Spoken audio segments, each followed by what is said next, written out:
सर्वप्रथम स्पीकर महोदया, मैं आपका धन्यवाद ज्ञापित करना चाहता हूं कि आपने मुझे विश्व आदिवासी दिवस के पुनीत अवसर पर अपनी बात रखने की अनुमति दी।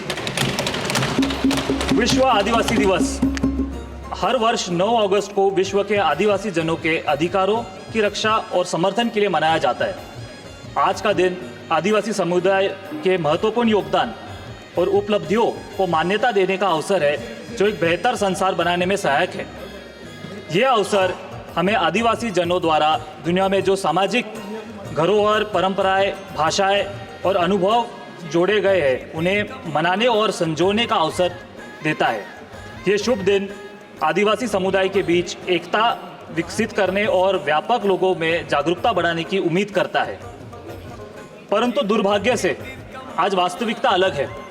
भारत में आदिवासी जनों की समस्या बहुत है, जिसमें सामाजिक, धार्मिक, शैक्षणिक और स्वास्थ्य से संबंधित मुद्दे शामिल हैं। आदिवासी छात्रों की ड्रॉप आउट दर अत्यधिक ऊंची है, विशेष रूप में माध्यमिक और उच्च माध्यमिक स्तरों पर। मैं ये भी कहना चाहता हूँ, आदिवासी क्षेत्र में बाल विवाह का एक जटिल सामाजिक समस्या है।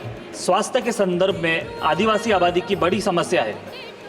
ऐसे स्वास्थ्य देखभाल कर्मियों की कमी है जो अनुसूचित क्षेत्र के काम करने के लिए प्रशिक्षित और तैयार हो। यह मुद्दा आदिवासी के लिए बुनियादी स्वास्थ्य सेवाएं प्रदान करने में एक महत्वपूर्ण बाधा बन गया है। अधिकांश आदिवासी गरीब है। अधिकांश व्यवसाय आदिवासियों का प्राथमिक व्यवसाय जो है वो शिकार, संग्रहण और कृषि है, जो न के बराबर मुनाफा मिलता है वहाँ पे। स्पीकर महोदया, आदिवासी लोग प्रकृति की पूजा करते हैं और अपनी दैनिक दिनचर्या में पर्यावरण संरक्षण का पालन करते हैं। उनके लिए प्रकृति की रक्षा सबसे पहली आती है। प्रकृति उन्हें आहार उपलब्ध करती है और प्रकृति उन्हें रक्षा भी करती है। आदिवासी नृत्य, त्योहार और भोजन भी बहुत अनोखा और असामान्य होता है। ऐसी कई आदिवासी गीत, नृत्य, कहानियाँ, लोक कथाएँ हैं जिनका दस्तावेजीकरण अभी तक किया गया नहीं है और अन्य दस्तावेजीकरण किया जाना बाकी है। आदिवासी लोग अभी भी अपने संवैधानिक अधिकारों और विशेष अधिकारों के लिए संघर्ष कर रहे हैं। आदिवासी लोग भूमि की हानि, जंगलों की समस्या, सड़कों की कमी, नेटवर्क एक्सेस और मुख्य धारा में विकास के कई मुद्दों का सामना कर रहे हैं। सरकार इन समस्याओं को पूरी तरह से समझने में सफल नहीं रही है। समय आ गया है कि हम आदिवासी मुद्दों को समझने, संवेदनशील और दृढ़ निश्चय बनने के शपथ लें।